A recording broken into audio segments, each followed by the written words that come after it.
You can say, I don't believe in gravity. But guess what? Gravity believes in you, as it proves every time you jump up in the air. I'm here with Reis, who is, many of y'all will know from as the author of The Lean Startup. He has a new book out, which I think it might be my favorite book of the year already. And I'm super excited to chat with him for a couple of reasons. One, Eric, your book, The Lean Startup, is by far, I think, the most influential startup book that I've read, and I tend to be a pretty heavy reader. So thank you for that work. Thank you for saying that. I also am a startup lawyer, so I spend a lot of time talking with founders about these questions around purpose and mission and locking that in the long term. I wrote a book in 2014 called Profit and Purpose. I taught this topic at Harvard Law School and at Cornell Law School, and just like love that somebody really wrote the book and did it justice. So I'm super excited about diving into this. So I want to start with a quote, which I feel like sets up a really key metaphor in the book. You say, "We become what the gravitational field rewards, then forget we ever wanted anything else." So this idea of gravity is kind of a very core metaphor. I thought it was pretty interesting that you introduced at the beginning, brought it all the way back in the end. Why is gravity like the key metaphor here? Why does it work? Tell us about what that means from a corporate perspective. So this is a book about the physics of organization building. And I think so many of us as leaders and frankly as authors, we tend to write about, talk about, think about the surface level things in an organization, the things we can see and touch and control. So what is that? Org chart. Who reports to who? Culture, strategy, business model, even vision. These things are very important, okay? This is my whole career talking about these things. But there are forces that reach up from the deep and act on organizations, whether we want them to or not. And so many of us as leaders have had this experience where you feel like something is pulling the organization down into mediocrity or worse. What is that something? Why does it feel like so often as leaders we are pushing against molasses? And there's this resistance. I've worked with leaders who have replaced their whole team to get rid of the resistance. And then the new team behaves just like the old team. Because organizations are systems, they're not just blocks of wood. They have a dynamism to them, a life to them. They are categories of what the scientists call emergent intelligence. Same as the transformer architecture that powers ChatGPT, for what it's worth. Anyway, so what are these forces that we combat as leaders? That's really what the book is about. One of those forces is what I call financial gravity. And I use the metaphor of gravity because just like the physical force, you can say, I don't believe in gravity. But guess what? Gravity believes in you, as it proves every time you jump up in the air. Like, it's very important to understand that all life on Earth evolved to deal with the fact that the one thing all organisms have in common is that we live in this gravitational field. So financial systems exert their own gravity. They change and warp organizations, especially if the organizations are weak, not strong enough to resist this pressure. And so the goal of the book is to develop a new engineering practice, to engineer organizations that are strong enough that they can resist gravity's warping effect. Now, the mechanism of gravity, unlike its physical counterpart, is primarily psychological. It's an effect of human beings. It has to do with the fact that as human beings, we evolved to be acutely sensitive to resource disparities. If somebody has something that you want or need, you're just unconsciously very attuned to what that person wants or might want. And if you've ever seen someone meet a billionaire for the first time or hang out with a celebrity that they really admire and notice how their behavior gets wonky and weird, ask them afterwards, why were you so weird? I was once in a meeting, I got to go backstage at a business conference where Oprah Winfrey was speaking. And I watched a room full of like very wealthy and successful tech people turn into little boys. So I've never seen them so obsequious before or since.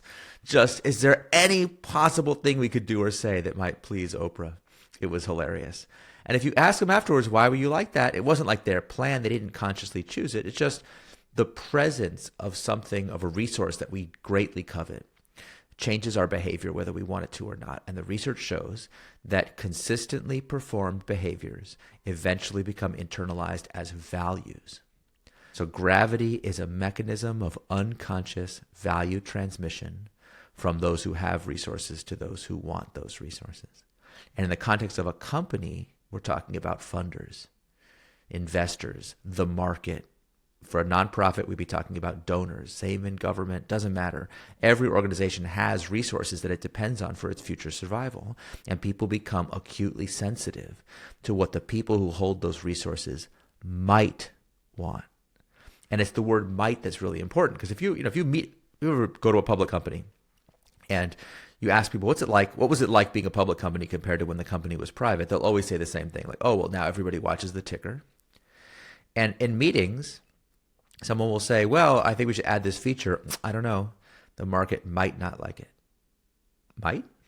Did you do a survey? Did you go out and meet all our investors and ask them what they want? No, I just noticed that, right now the hot thing in the moment is to lay people off from your company and pretend it's about AI. Okay. The executives who've done that have seen their stock prices soar after they make the announcement. Some of these executives have made billions of dollars personally from making the announcement. So now we're thinking, you know what? Imagine having a meeting like, look, we tried to force feed AI to our customers. Actually, they're not using it. They actually hate this AI feature. I think we should take it out. I don't know. The market might not like that. And it's like, who is the market? And why are they in this meeting? Can I talk? It's like a ghost. I can't interrogate the market. I can't ask them what they want. I can't know what they might want. And so this force is absolutely pervasive and affects companies at every level. I'm curious why you think shareholder primacy is such a sticky idea. So for those who don't know the phrase shareholder primacy is the legal doctrine under which we live today. And for a lot of people listening who are leaders, board members, founders, you probably think that the company that you're working at, is a living, vital, beautiful organism designed to create quality products that make your customers' lives better. Suckers. Oh, no, my friend. According to the legal doctrine of shareholder primacy, an organization is nothing more than a financial instrument designed to enrich its shareholders. Did you know that? A lot of people who labor under this idea do not know that this is the legal contract that they themselves have signed. Now, it's very important to understand that, to answer your question, we really have to understand that shareholder primacy is a very recent idea. I was taught it as this like ancient pillar of capitalism, almost inseparable from the idea of free markets. Adam Smith would have thought shareholder primacy was a joke, like absolutely incomprehensible to him and to people who lived earlier than like 1985. Okay, like this is a very, very recent idea. I always tell people there are trees in your local park older than this idea. But starting in the 60s and 70s and culminating in the 80s, these ideas proved very persuasive to a very small cadre of board members, legal academics, and judges who were grappling with a very real problem. So I know we disparage this idea today because it really makes so little sense. But you have to see how they were really stuck with this problem. And to understand the problem, you got to go back even further. For the vast majority of time that there have been joint stock corporations on this planet, it was seen as completely obvious by Adam Smith and everybody else that corporations are too dangerous to be allowed to do whatever they want. They should be incorporated only to pursue a specific purpose. So if you wanted to create a corporation, for example, in the 19th century in this country, you would go to your local state legislature and you would make an application in which you said, I would like to create a company to create a railroad that goes from point A to point B, build a bridge, dig a canal. The Erie Canal Wars are hilarious corporate governance stories from the 19th century. Anyway, you say what it was, and you had to say, this is the public benefit of doing this. You could say, I want to get rich, so let me form a company. That wasn't allowed. You had to say, this is why the public will benefit from this. So that system was a three-legged stool of legal concepts that was very coherent. Beneficial and purpose incorporation, what I call purposeful incorporation, was one leg.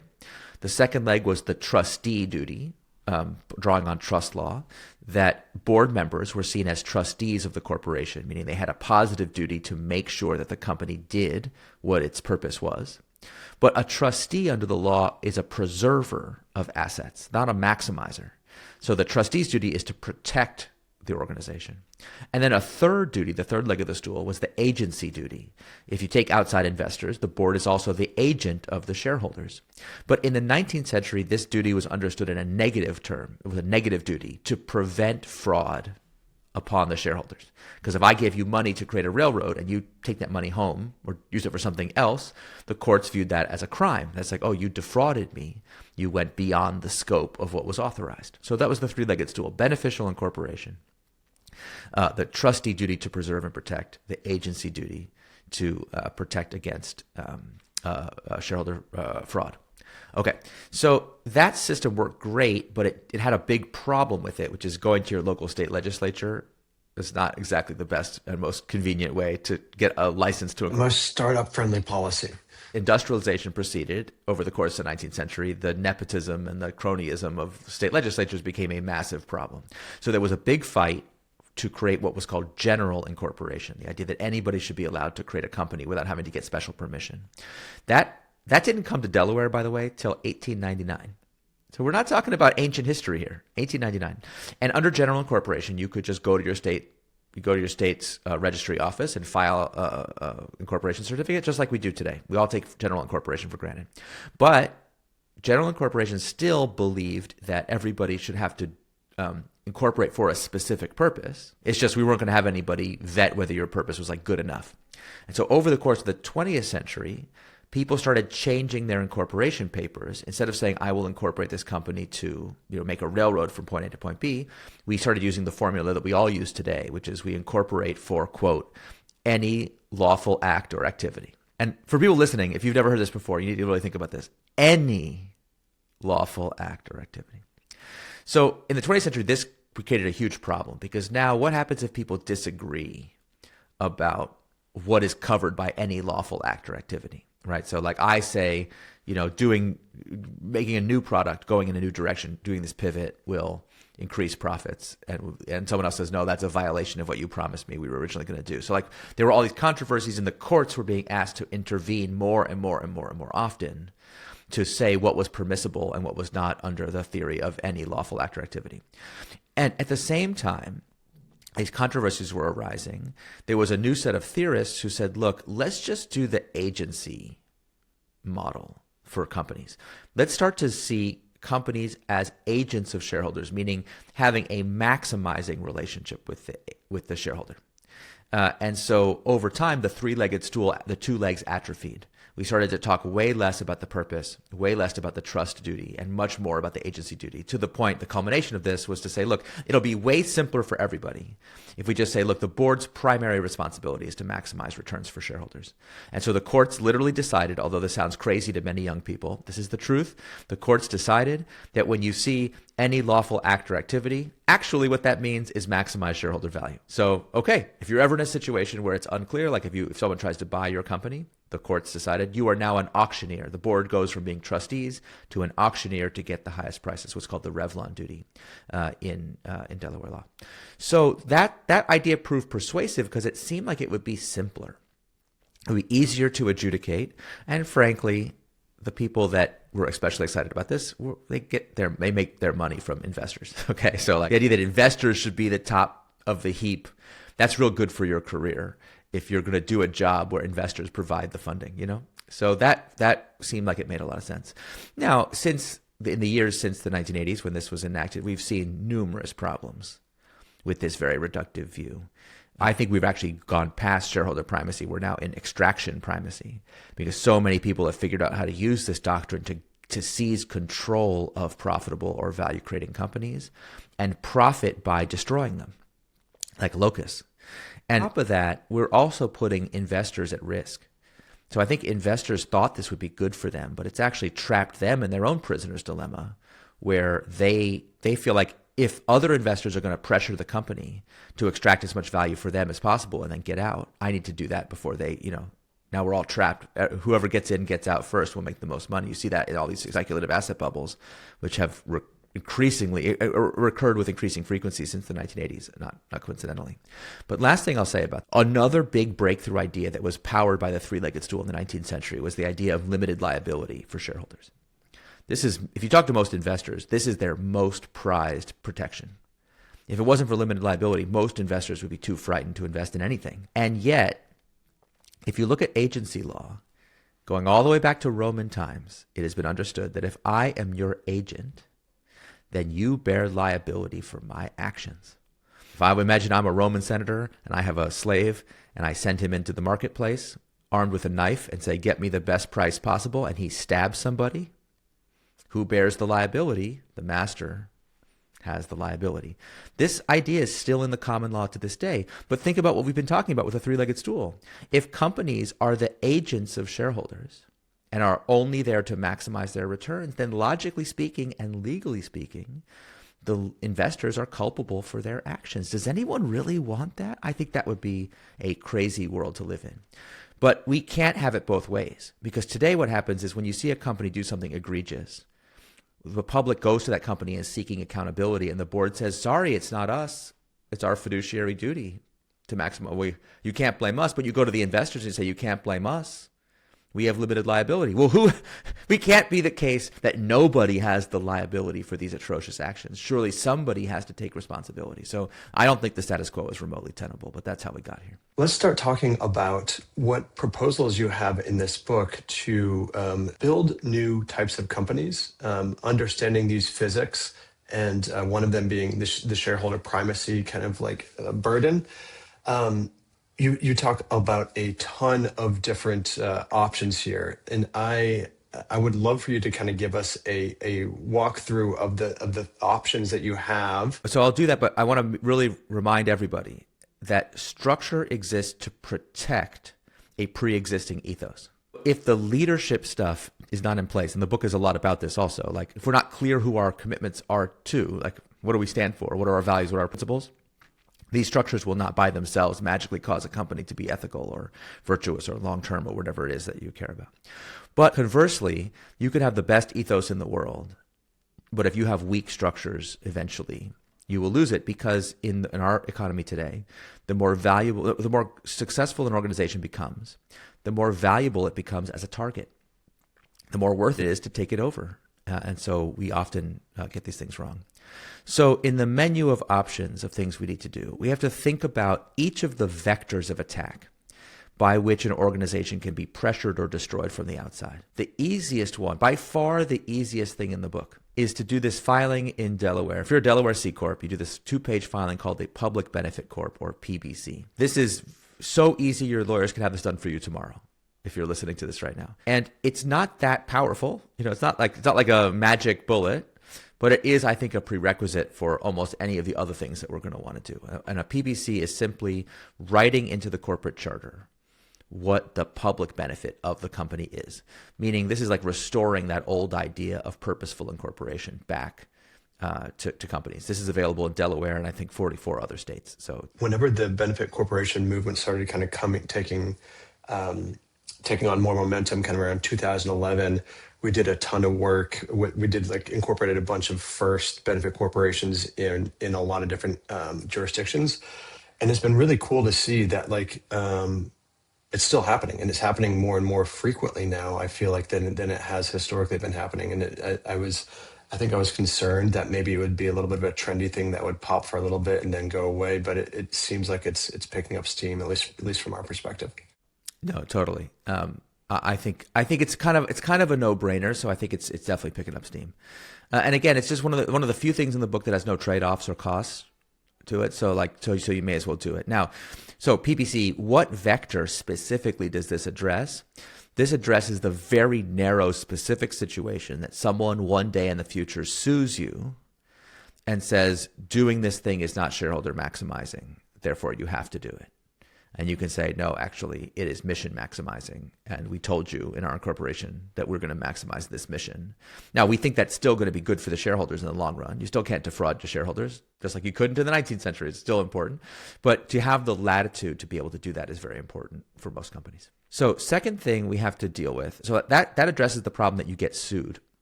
But a lot of the stories in the book are just investors killing the golden goose because they can. There's story after story after story where an investor shows up and says, listen, I got the votes, so we're going to take this company in this different direction. We're going to start exploiting or extracting from our customers. We're going to break our brand promises.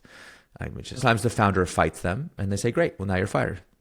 And sometimes the founder winds up being complicit in something they find horrible. But both of those are made possible by the fact that right now we live under a doctrine that's called one share, one vote, in which anybody can vote the shares as long as they have them. I just don't think that's mission maximizing. And I think it makes much more sense to appoint somebody or something to act as what I call the mission guardian, so that the decisions, the most consequential mission-oriented decisions, we have some deliberative mechanism. I call it constitutional governance for deciding what the decision should be. Now, sometimes we do that by having a despotic emperor for life, having the founder, be permanently in control of the company, like Mark Zuckerberg at Meta. That is effective, but it has some downsides. I think it's much better to use some kind of checks and balances system, like a purpose trust or a nonprofit foundation, the so-called industrial foundation structure. This is the structure behind companies like Patagonia, Novo Nordisk, Hershey Chocolate, like so many companies. And obviously there's a lot of variations on this theme. You can have an employee ownership trust, you can have an ESOP, you can have an employee voting trust, you can have a cooperative of various kinds like Vanguard or REI. So there's a lot of variations on this theme. The data shows that companies that have these so-called alternative structures are just far more likely to have longevity. Industrial foundation companies, for example, are 5 times more likely to live to year 50 compared to conventional structures. So there's a lot of evidence that the mission maximizing thing is also the profit maximizing thing in the long run. So that's a second vector that we want to protect against. But sometimes the board just decides to sell the company for no reason. I mean, it kind of sounds silly when I put it this way, but like so many of the stories in the book are a company being sold.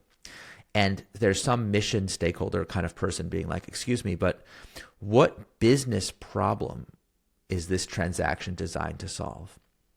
And nobody can answer them. Now, I tell a story like this of the time that the board of the Novo Nordisk for-profit subsidiary tried to sell the company. And the trustees of the mission trust, the foundation, asked this question, and the answer was, we're just going to make a lot of money, so what's the big deal? And they vetoed it. By vetoing it, they created more than $500 billion of shareholder value, because that veto is the thing that ultimately protected the research that led to GLP-1. So we have to have mechanisms to hold the board of directors accountable to the mission too. And this is really where the problem with our governance class comes in, that thanks to shareholder primacy and the work of the last few decades, most people who sit on boards have been trained as a best practice that companies should be weak. I mean, it's just, that's what they were taught. So if you look at the good governance ratings guidelines put out by a lot of these institutions, and you do Control F to look for the word mission, you won't find it. Mission is not considered one of the elements of good governance, which is part of the incoherence of the ESG movement. So anyway, finding ways to bind the directors. A simple thing you can do, I believe in what's called the director's oath, basically the equivalent of the Hippocratic oath, but for directors. The evidence shows that oaths work. So I think that's a minimum thing we should do. Obviously, having the board be held accountable to outside trustees. Like there's a lot of these mechanisms that have a lot of evidence to support that they are effective. But whatever you do, you have to remember that barring an intervention, boards will tend to favor the interests of investors over the interests of management, just because that's where their incentives are. Okay, I want to talk about a specific company now that you cover in the book, and it's really interesting for anybody that grew up in the kind of like conscious capitalism movement. I want to talk about Whole Foods. You tell a really interesting story about how that didn't go the way Mackey would have loved it to go. Yeah, Whole Foods is one of the most confounding stories in the whole book, because it's a company that everybody knows, people have very strong feelings about. Many of us remember the old Whole Foods that had this real strong ethos. And it really was an ethos of love. Like that was his intentional goal. He's like, I want to build a company that people love to shop at, people love to work at. What would it be? Like, I think he even wrote, like, my goal is to create the best workplace in America. So he had this real ethos that powered this thing. And then, as it got bigger, he took on investors. He took the company public. He brought more and more people. And the way he describes it is, he said, the VCs were kind of like hitchhikers with credit cards. As long as we were going where they wanted to go, they would pay for gas, but they weren't really on the same journey that we were on. And in fact, many of them, like part of the reason he wanted to take the company public is he could get the hitchhikers out of the car, because they were happy to sell their position once the company was successful. So Whole Foods had this very interesting trajectory where it was this pioneer, had tremendous growth, was very profitable. But once it was a public company, its decision-making started to get warped by financial gravity. You can watch it happen over the decades that they were a public company. And what was interesting to me is, at a certain point, the company was under a lot of pressure from competitors. So they had pioneered the organic food category. They had a very premium pricing because they were really the only game in town for a long time for many communities. And then as more and more conventional grocery stores started to copy them, they were under pricing pressure. So they were starting to lose foot traffic because they were too expensive. Now, this is a business problem that has a very obvious business solution, which is to lower prices. Lower those prices, yeah. For many years, for a ridiculous number of years, Whole Foods knew it needed to do this, but could not. And if you look into why they couldn't do it, you're like, well, were they having a problem with money? No. If you look at what they said over and over again, they said, we can't lower the prices because Wall Street will go crazy. Every time they had any hit to their margins, their stock price would collapse. Now, why did they need the stock price to be high? Whole Foods was profitable every year and every quarter that it was a public company, including in 2008. So they actually could easily have just let the stock price go down from a business perspective. But so over these many years, the company's business prospects were being harmed by this financial gravity. And eventually an activist investor showed up and said, listen, this is not working anymore. Same store sales are going down. We need to sell this company to somebody who can do the right thing and can lower the prices. And there was a whole big fight about it. John Mackey fought these activists unsuccessfully. He called them greedy bastards. It was a whole thing. And the press loved this story because it was like conscious capitalism versus the greedy bastards. Who shall win? Fight! You know, like that was that kind of grudge match.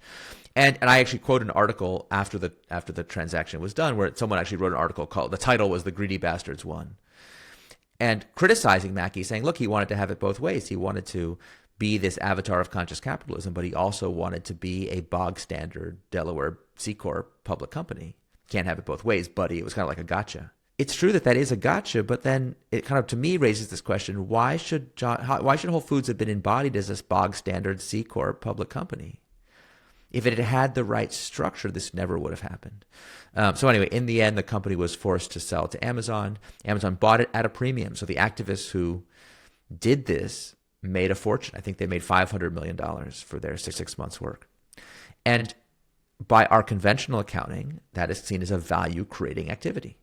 They came in, took this action, stock price went up, they profited, their LPs made money. So we say, oh, that's profit. But I don't think that's the right way to look at this, because the problem that the markets solved, the markets created.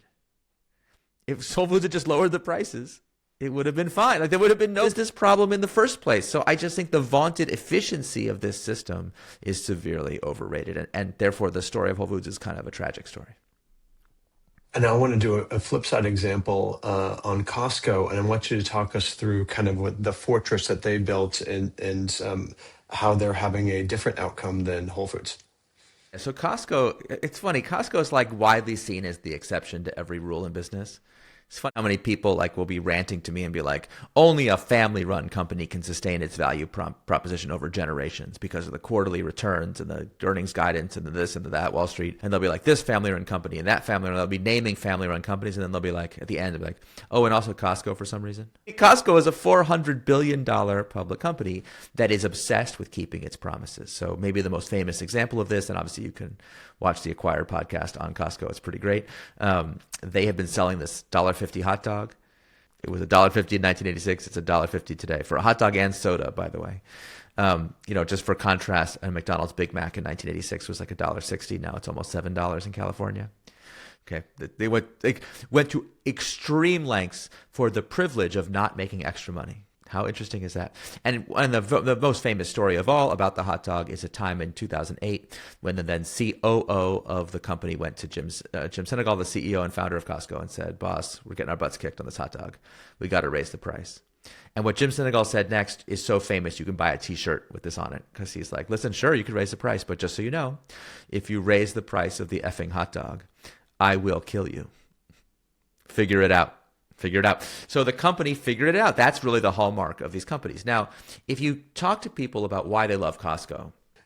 Well, it's interesting because if you just, in that case, this is a hot dog and this isn't everything, but like if you just say, well, cool, yeah, prices are going up, so we need to go up, or the market is saying this, so we need to do that. It seems to me that one of the kind of meta principle at Costco is figure it out. Like we're going to figure it out. We have these values, and we're going to figure it out. Like there's not going to be an option to not figure it out, you know? So many companies, they don't realize how much creativity is unlocked in the figure it out step. Like by forcing yourself to say, is there a way that we can achieve both of these goals so we don't have to sacrifice one value for another? You often discover breakthroughs that other companies, wouldn't do. I tell a story in the book about Cloudflare, where they did one of these figure it out moments. They had to do something. They worked extremely hard for the privilege of giving something away for free that they used to charge money for. And the CEO told me that they built this piece of technology like 10 years ago, 12 years ago, that is so good that it's still state of the art today. None of their competitors have been able to copy it because none of their competitors would be crazy enough to do the figure it out step. It's just, why would you bother? But because they bothered, they've been reaping this competitive advantage, for more than a decade.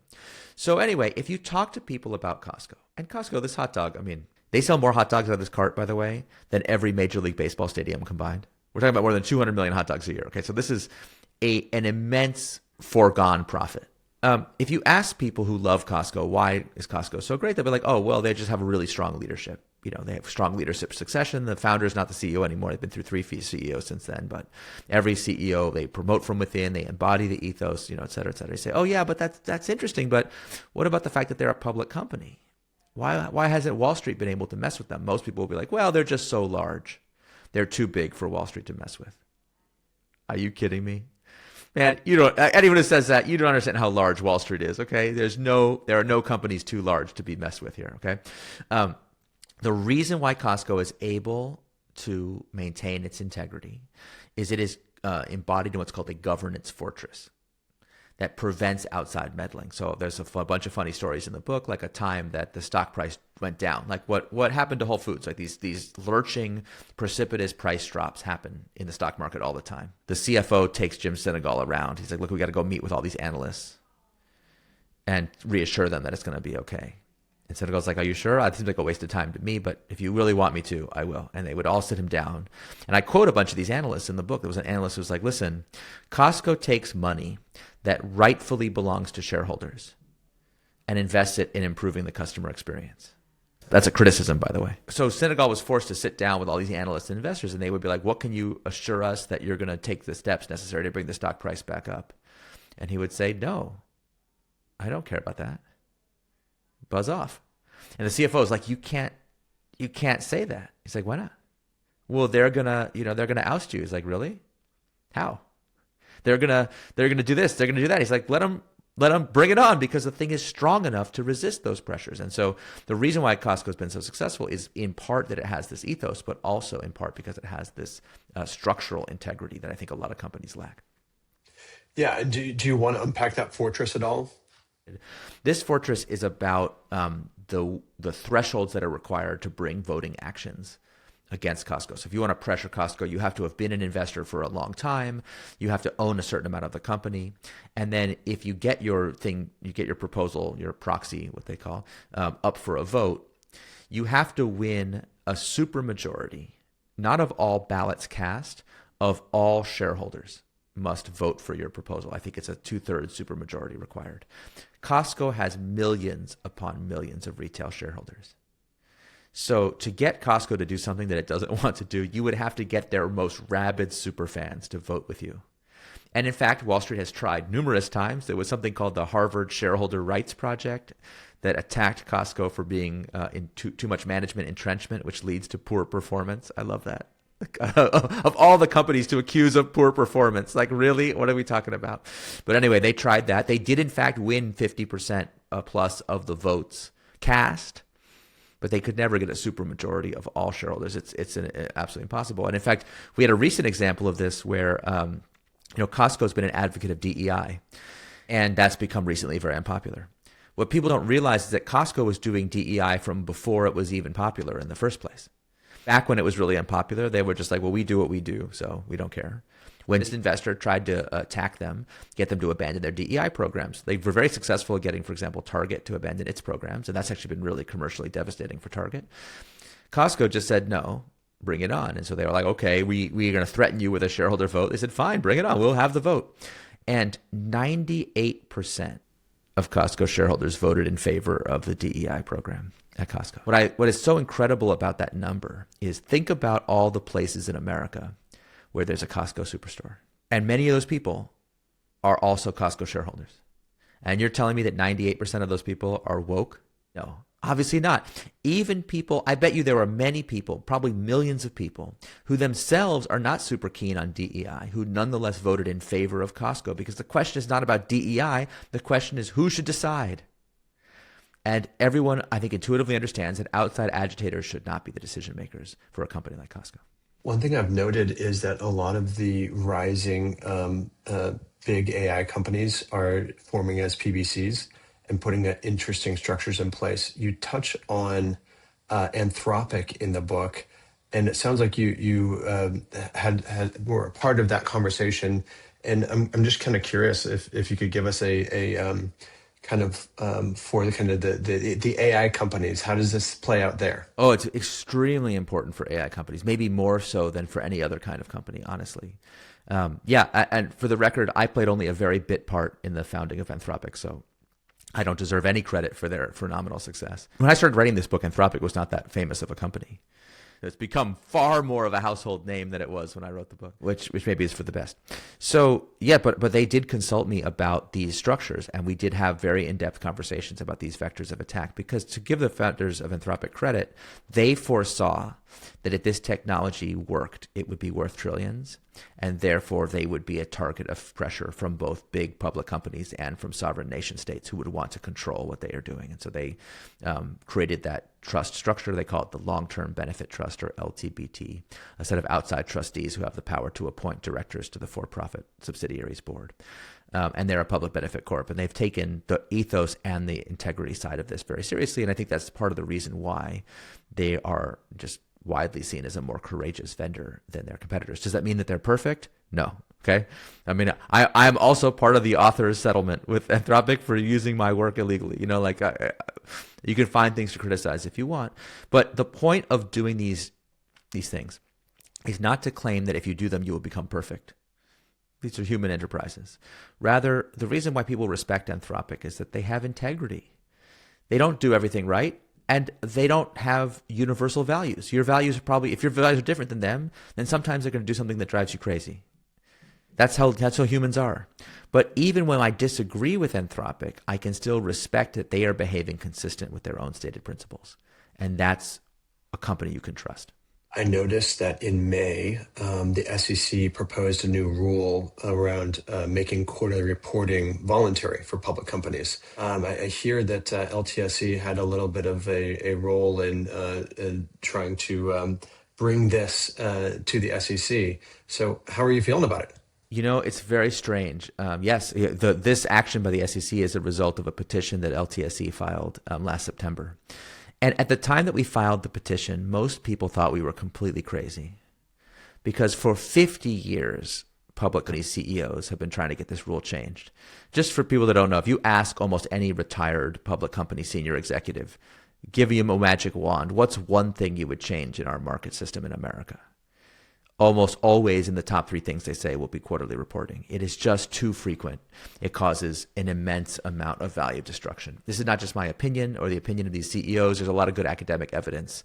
For example, there's one study that found that having to report quarterly versus semi-annually costs companies about 5% of their market cap. Very expensive practice. A lot of evidence that it should be 3 times a year, 2 times a year would be far better. What is the probability that it will succeed? And I was like, look, we don't know the probability that it will succeed. Our job is to do what's right and let the chips fall where they may. By the way, would you like to hear about any of the evidence that this is actually going to be value creating for investors? No, they were not interested in the evidence. Okay. Next thing you know, the president weighs in. It becomes a political story, and then I get another wave of calls from reporters. I'm like, hey, by the way, would you like to hear about the evidence? No. Now it's like, well, who's going to win? There's a right-wing thing, left-wing thing? Well, political food fight stories only. And then, yeah, as you say, in May, we're now in a 60-day comment period. We'll see in just a few weeks ultimately what they decide to do. But I think whether the SEC proposal gets revised or not, no matter what they do, like, to me, the significance of this occurrence is, one, there is tremendous hunger in the markets for more long-term thinking. But far more importantly, these rules can be changed if you have the perseverance to do what's right. And I think we need a lot more of this kind of civic infrastructure reform, where we're trying to figure out how do we actually create an economy that works for everybody. I think most people know what we need to do, but we have a system that has been characterized by a sclerotic inability to do what needs to be done, the consequences of which, we see every day on the news. Well, Eric, I think that's a good place to land it. I super appreciate your time. This was really, really fun, and I would encourage everybody to go out and check out the book. It is from somebody that spends a lot of time thinking about this stuff, very well organized, thought through, and coherent argument for building a company that will matter in the long run. So super appreciate your work.